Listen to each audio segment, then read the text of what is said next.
नमस्कार मित्रांनो, आपल्या थोडं समजून घ्या या चॅनलमध्ये तुमचं स्वागत करतो।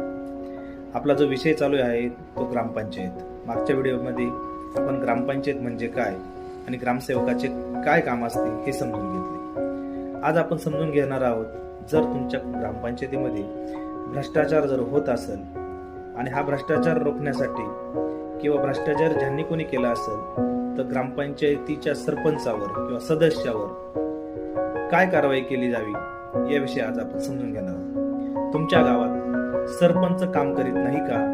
भ्रष्टाचार वाढला आहे का? मग हा व्हिडिओ तुम्ही समजून घ्या आपल्या चॅनलच्या माध्यमातून। अशा वेळी फक्त तक्रार करून थांबू नका। कायदा तुम्हाला काही अधिकार देतो, त्या अधिकारांचा तुम्ही वापर करा। महाराष्ट्रात ग्रामपंचायत चालते। महाराष्ट्र ग्रामपंचायत अधिनियम 1958 या कायद्यानुसार ग्रामपंचायत चालते। तर या कायद्यानुसार सरपंच किंवा सदस्य यांना काढण्याचे दोन मुख्य मार्ग आहेत। एक म्हणजे अविश्वास ठराव, किंवा सदस्य काम करत नसेल, भ्रष्टाचार करत असेल किंवा लोकांचा विश्वास त्यांनी गमावला असेल तर ग्रामपंचायत सदस्य त्यांच्यावर अविश्वास ठराव आणून ग्रामपंचायत सरपंच किंवा सदस्यांना निलंबित करू शकते।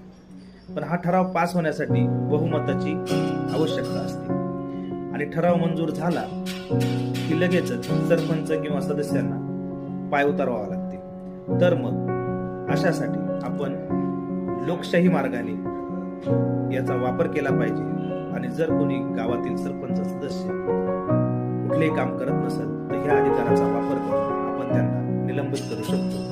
धन्यवाद।